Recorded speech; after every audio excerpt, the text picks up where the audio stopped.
Hello, friends. Welcome to Storycraft.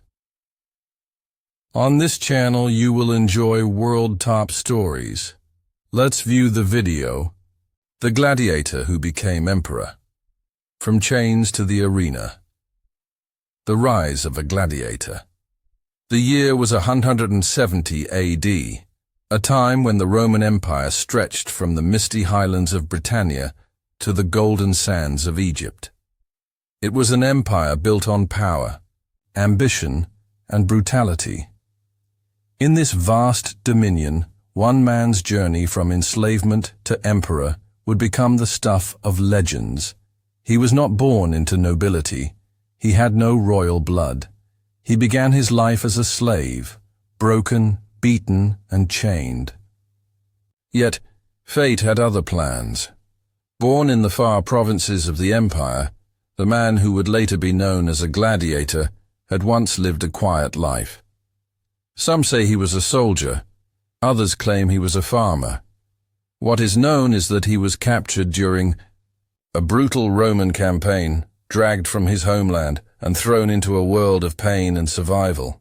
Sold to a lanista, a trainer of gladiators, his future seemed sealed. Most slaves never lived long in the blood-soaked sands of the arena. But this one was different. From the very beginning, he defied expectations. While others groaned under the weight of iron chains, he trained silently, relentlessly. He studied not just the art of killing, but the psychology of the crowd, the rhythm of battle, the weaknesses of every opponent. The arena was not just a place of death to him, it was his classroom, his battlefield, and ultimately, his stage. Each swing of his blade, each calculated move, earned him not just survival, but fame. Soon, the people of Rome began chanting his name. He became more than a gladiator. He became a symbol. The poor saw in him the possibility of rising. The slaves saw in him a glimpse of freedom, and the rulers saw in him a growing threat. He won match after match, his face appearing on pottery, murals, and the whispers of the Roman streets. His popularity rivaled that of seasoned generals, but it wasn't just his strength that made him different. He was intelligent, disciplined, and above all, unbroken. The crowd saw the fire in his eyes, a fire that refused to die. Even the emperor, seated high in his marble throne, could not ignore him. He was not just surviving. He was commanding the will of the people from the pit of the arena. Behind the scenes, senators grew wary. Some tried to bribe him, others plotted his demise. But his legend only grew. Whispers began circulating across Rome. Could a gladiator ever become something more? Could he rise beyond the sands? He didn't just win battles, he won hearts. And in an empire where might made right, the foundations of power were beginning to shift. The gladiator was no longer a slave. He was becoming a force that Rome could not control. Blood, sand, and glory, earning fame in the Colosseum, the gates creaked open with a low, thunderous groan. The roar of 60,000 voices crashed like a wave over the arena. Dust swirled in the sunlight, casting golden halos around the gladiators who stepped onto the blood-stained sands. Among them stood a man who once knew the weight of chains, now armed, armored, and unyielding. His name echoed through the marble corridors and into the hearts of every spectator. He was no longer just a fighter. He was a legend in the making. The Colosseum was more than just an arena. It was the heart of Roman spectacle, a place where life and death were weighed like coin, and honor was measured by the last man standing. Every fight was a dance with mortality. Steel clashed against steel, screams pierced the air, and the sand drank blood without judgment. But even in this savage theater there were rules, ranks, and reputations. The greatest gladiators were revered, like gods. And this man, this former slave, was rising faster than any before him. He began by defeating beasts, lions, tigers, bears, creatures meant to terrify and dismember. While others were torn limb from limb, he faced them with icy precision, dispatching them with minimal effort. The crowds began to chant his name with awe. Children imitated his movements in the streets. Merchants began selling figurines carved in his likeness. Even nobles whispered about the beast slayer who fought like Mars himself.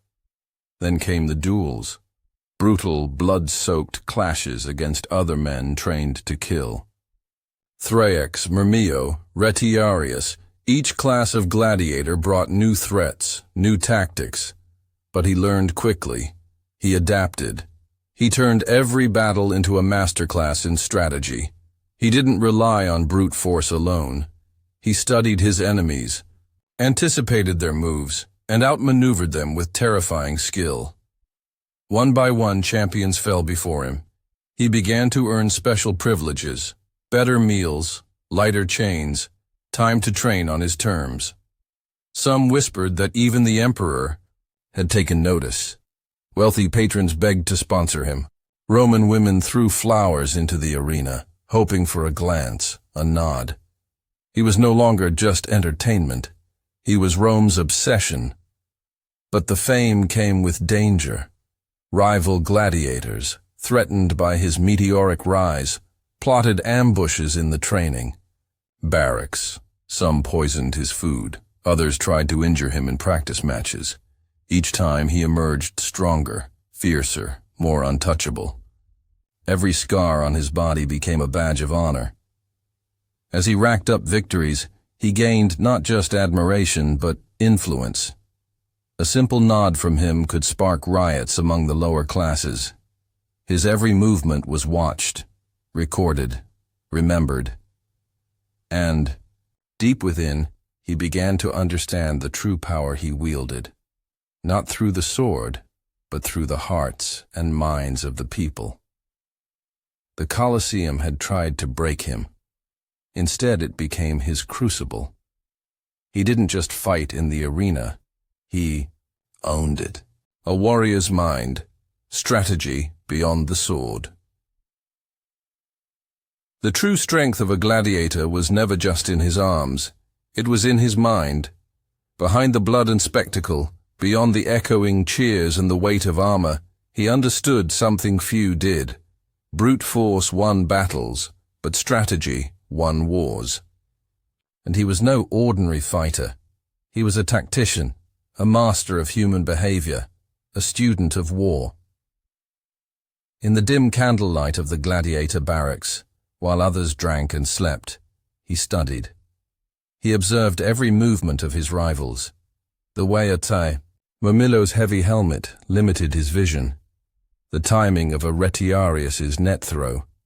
The hesitation in a Thraex's footwork when forced to pivot. Every detail was stored, catalogued, and turned into advantage. Where others reacted, he predicted. Where others flailed in desperation, he struck with precision. He began forging relationships in silence. He knew who feared him, who envied him, and who could be useful. Not all wars were fought in the arena. There were politics in the shadows. He listened more than he spoke, using silence as a weapon. He turned rivals into allies, and traitors into stepping stones. Some say he even bribed guards for access to training records. Knowledge was power, and he gathered it like a general preparing for campaign. His training changed. No longer focused solely on strength, he emphasized agility, timing, and endurance. He mimicked the fighting styles of his opponents, learning how to counter them from within. While others swung wildly, exhausting themselves in minutes, he conserved energy, delivering death in swift, surgical bursts. Each fight became a performance. He understood the rhythm of combat, the psychology of fear. He knew when to charge, when to feint, and when to turn the crowd against his foe. Outside the arena, his influence grew. Slaves in the palace whispered his name with reverence. Some guards, inspired by his prowess, began slipping him information about noble disputes, military campaigns, even unrest in the Senate. He absorbed it all. His mind stretched beyond survival.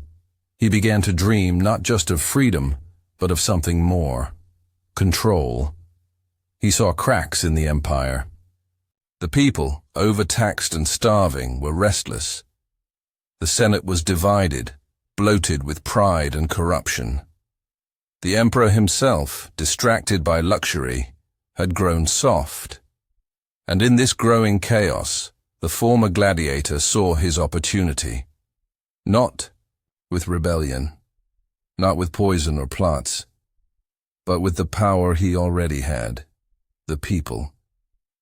He began using his victories as a platform.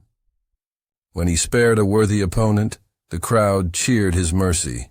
When he struck down a cruel and arrogant fighter, they roared in approval.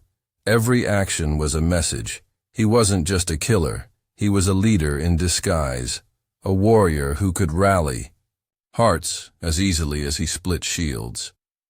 He became more than feared. He became trusted, respected, admired. The Colosseum had trained his body, but Rome itself was training his mind. And now, the warrior was thinking like a ruler. The fall of a Neo.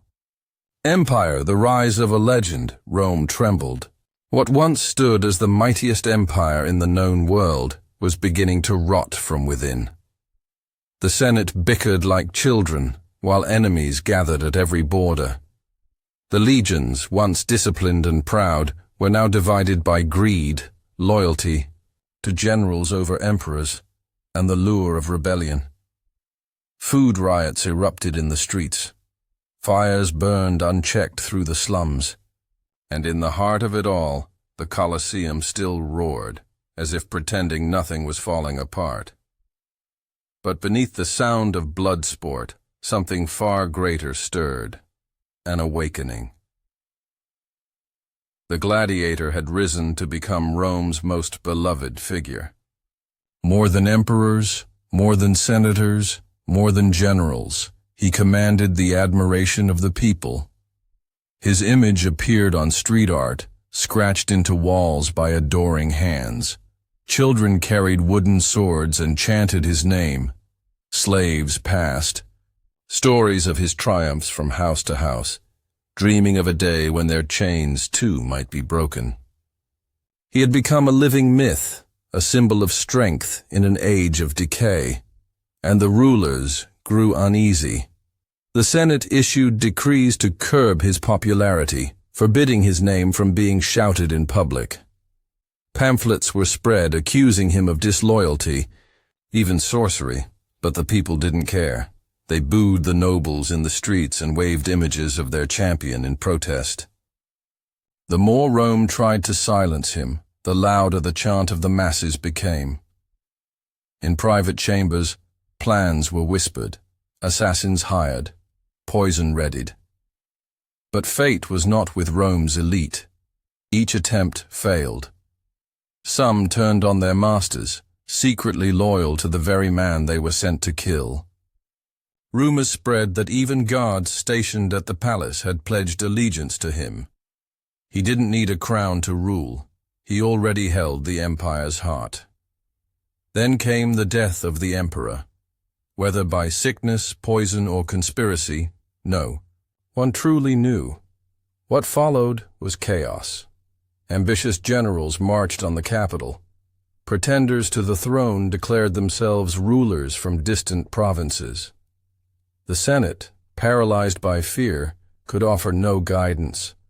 Civil war loomed, and the people of Rome cried out for leadership, not from marble palaces, but from the blood-stained sands of the arena. It was then that the unthinkable happened. Thousands gathered outside the Colosseum. Bread riots turned into demonstrations. Banners were lifted bearing one name: the gladiators. The people demanded not another spoiled noble or corrupt general, but the man who had spilled blood for their amusement, who had risen from slavery, to become their hero. They demanded a leader forged in fire, not privilege. And when he stepped forward, not with an army, but with the people at his back, the city bowed. The Senate, desperate to survive, offered him power. The legions, seeing his strength and support, pledged their swords. And the people, for the first time in memory, felt hope.